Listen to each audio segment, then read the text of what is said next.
সংসার জীবনে একটা মেয়ে কাঁদে আর একটা মেয়ের কারণে, হয়তো শাশুড়ির কারণে, নয়তো ননদিনীর কারণে, আর নয়তো স্বামীর পরকীয়ার কারণে। কথাটা না আসলেই সত্যি।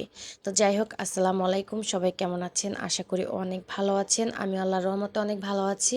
তবে একটু শরীরটা অসুস্থ, মানে আজকে ভয়েসটা শুনে মনে হয় বুঝতে পারতেছেন আমার গলার ভিতরে না এত বড় একটা মাছের কাঁটা আটকে আছে। মানে কয়েকদিন পর পরই না আমার সাথে এরকম দুর্ঘটনা ঘটবেই।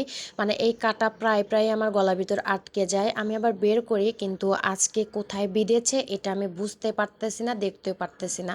মানে এমনি মাঝে মাঝে একটু বাজতেছে, কিন্তু সেই জিনিসটা আমি বের করতে পারতেছি না। তো যাই হোক, প্রচুর গলা ব্যথা নিয়ে আমি ভয়েসটা দিতে বসেছি, একটু কষ্ট করে আপনারা দেখে নেবেন। আর এই ভিডিওটা গত 2 দিন আগের ছিল, তো সময়ের অভাবে আপলোড করতে পারিনি। তো যাই হোক, আজকে হচ্ছে বসে পড়েছি ভয়েস দিতে, যতই কষ্ট হোক আজকে ভয়েসটা দিতেই হবে।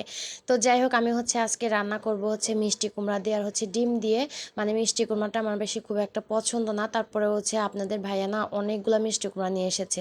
মানে ফ্রিজে মিষ্টি কুমড়া আছেই, তারপরে আবার নিয়ে এসেছে। তো ভাবলাম যে আজকে হচ্ছে একটু মিষ্টি কুমড়া দিয়ে ডিম দিয়ে রান্না করি। আর অনেক দিন হয়ে গেছে মিষ্টি কুমড়া দিয়ে ডিম দিয়ে হচ্ছে রান্না করিনি, তো ভাবলাম যে আজকে হচ্ছে রান্না করি। আর এদিকে হচ্ছে ডাল ভিজিয়ে রেখেছি, ডালের বড়া করব। তো যাই হোক, ভিডিওর প্রথমে যে বললাম যে সংসার জীবনে একটা মেয়ে কাঁদে আর একটা মেয়ের কারণে, আসলে কথাটা না বাস্তব। কখনো শাশুড়ির জন্য কাঁদে, কখনো ননদিনীর জন্য কাঁদে, আর সব থেকে যেটা খারাপ বিষয় সেটা হচ্ছে স্বামীর পরকীয়া। তো যাই হোক, আজকে একটা ভাবির সঙ্গে কথা হয়েছে, মানে ভাবিটাকে দেখলে না কেউ বিশ্বাসই করবে না যে ভাবির বুকের ভিতর এত কষ্ট। মানে ভাবি না অনেক ফ্রি, সবার সঙ্গে কথা বলে, সবসময় হাসাহাসি করে, কিন্তু ভাবির মনের ভিতরে যে এত কষ্ট কেউ কল্পনা করতে পারে। তো যাই হোক, ভাবির সঙ্গে কথাবার্তা বলার পর বুঝতে পারলাম যে তার হাজবেন্ড আর একটা নারীর সঙ্গে পরকীয়া করে, তাহলে ওই সংসারটা কিভাবে টিকে থাকবে। তো ভাবি অনেক কান্নাকাটি করলো, অনেক কথা বললো। ভাবির 2টা সন্তান, একটা ছেলে একটা মেয়ে, মানে বাচ্চাগুলো হচ্ছে ছোট ছোট। তো ওই ভাবিকে দেখে না অনেক মায়া লাগলো। ঠিক মতো খেতে দেয় না, রান্না বান্না করতে দেয় না, তারপর জামা কাপড় ঠিকঠাক ভাবে দেয় না, বাচ্চাদেরও দেয় না। আর সব সময় না খিটখিটানি একটা মেজাজ দেখায়, আর শুধু মারধর করে, কথায় কথায় মারধর করে। তাহলে ওই সংসারটা কিভাবে টিকে থাকে বলেন তো আপনারা? তো আমরা সবাই বললাম যে আপনার এত কষ্ট, তাহলে আপনি বাবার বাড়ি চলে যান না কেন?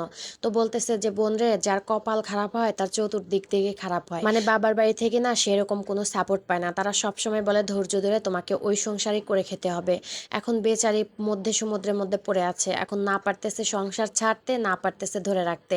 আর ওই যে 2টা বাচ্চা আছে না, বাচ্চার মুখের দিকে তাকিয়ে সবকিছু সহ্য করে নেয়। এই বাচ্চাদের মুখের দিকে তাকিয়ে না হাজার হাজার সংসার টিকে আছে, যে আমি চলে গেলে আমার বাচ্চাদের দেখবে কে? তার হাজবেন্ডকে রেখে চলে গেলে সে তো 2 দিন পরে এমনিতেই বিয়ে করে নেবে। আর ওই ভাবি কি একা হাতে 2টা বাচ্চা মানুষ করতে পারবে?